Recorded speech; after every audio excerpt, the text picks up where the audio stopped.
Mtazamaji, tumekusogezea mkasa unaohusu malezi na makuzi ya awali ya mtoto kutoka Wesha, wilaya Chake Chake, mkoa wa Kusini Pemba, ambapo tunakutanisha na mama mzazi wa Hajra Khatibu mwenye umri wa mwaka 1 na miezi 2, ambaye hadi sasa hawezi kukaa kitako, huku bado akiwa hajaweza ipasavyo kuzuia kichwa chake. Maumivu ya macho yakiwa ni miongoni mwa matatizo makubwa yanayomkabili, kutokwa na machozi, huku jicho moja likionyesha kuwa na ukubwa na jingine likiwa na udogo. Sehemu ya kichwa chake pia kubonyea, kutokuongezeka kwa uzito wa mwili wake na kupungua siku hadi siku, kushindwa kulala baadhi ya siku, kulia mara kwa mara, yakiwa ni maisha yake ya kila siku tangia siku ya kwanza aliyozaliwa, huku ugonjwa mkubwa unaodaiwa kuwa ni pumu pia ukidaiwa kumwandama mtoto huyo. Mimi ni Amina Ahmed Muhammad nikiwa sambamba na mwenzangu Fatuma Suleiman Abdrahmani, tukikuhakikishia kuwa malezi na makuzi ya awali ya mtoto yanaimarika visiwa vya Zanzibar ambavyo ni Unguja na Pemba, kwa kuzingatia viunzi vya malezi na makuzi ya awali ya mtoto. Simulizi ya mtoto Hajra inayohitaji jicho la huruma, upendo, uangalizi wa kitabibu, msaada, ushauri na elimu ya afya ili kuweza kuimarisha hali ya kiafya ya mtoto Hajra Khatibu, mkazi wa Wesha Msikitini, kichanga kilichokutwa na masahibu haya ya kiafya akiwa katika hatua zake za ukuaji zinahitajika, ambapo bila ya mashirikiano kutoka kwa wataalamu wa afya, wadau na serikali, huenda akaendelea kuwa hatarini katika makuzi yake. Mtoto Hajra ni mwenye umri wa mwaka 1 na miezi 2 kwa sasa.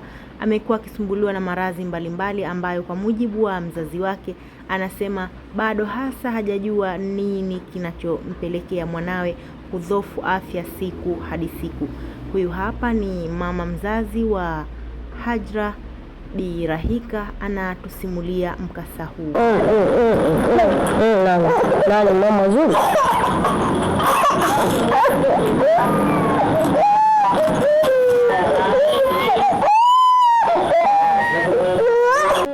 Kesho moja nichukue barua naende hospitali nyingine, ndio tukula pale, kila mmoja kaingia hospitali yake endayo. Nena wenzangu tukaamua twende Muhimbili, wengine kwenda Moshi, wengine India. Tukaamua tarehe 1 mwezi wa 8 tushahudhuria Muhimbili. Tulipofika tukaondoka Alhamis, sio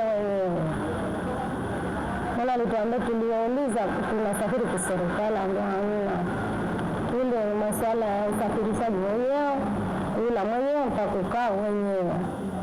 Sasa tukaomba jamani, sio wengine hadithi tengine, naomba tusaidia, ndio sio kule kubwa tutakaosaidia, na kubwa ni huduma tu.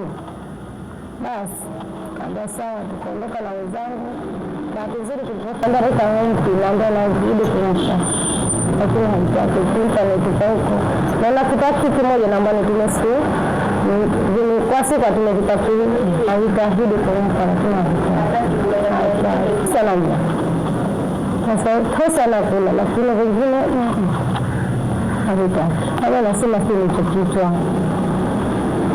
kwa hivyo na kila kifaa kizungusha na machozi, akitokizungusha sana na machozi yanamtoka, kuona naona ukimweka kitu anavuta hapo anachukua.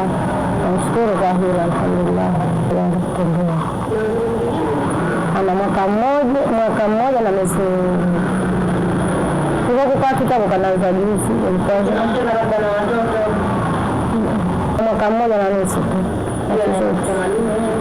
baada hajaondoka na mdomo baada tangu na kwenda nani hiyo kupima anaenda. Watu wanisikia, naomba mnisaidie. Nishazungusha enda moto hospitali yote, kwenda Unguja wote, lakini ukiangalia mtoto hali bado. Sasa nataka mmoja huko kwetu, sio mmoja, mnaona hasa alivyo mtoto ana changamoto gani nyingine. Ndio mlezi, ndo mama, ndo nilea, ndo kae naye.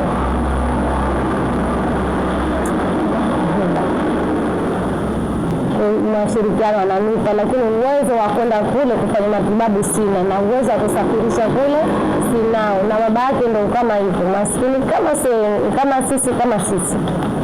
Sasa naomba mtazamaji, harakati za kumtafuta afisa dhamana Wizara ya Afya Pemba juu ya swala hili zinaendelea, na mara zitakapokamilika tutakusogezea karibu mkasa huu kuweza kujua nini kwa upande wa Wizara ya Afya pamoja na Wizara ya Ustawi juu ya masuala ya malezi na makuzi ya awali ya mtoto yanaendelea, kama ambavyo mpango mkakati wa masuala ya malezi na makuzi ya awali kwa mtoto kwa upande wa Zanzibar yanavyoendelea kuimarika. Kumbuka kuwa msimulizi wa makala hii ni Amina Ahmed Mohamed, nikiwa sambamba karibu kabisa na mama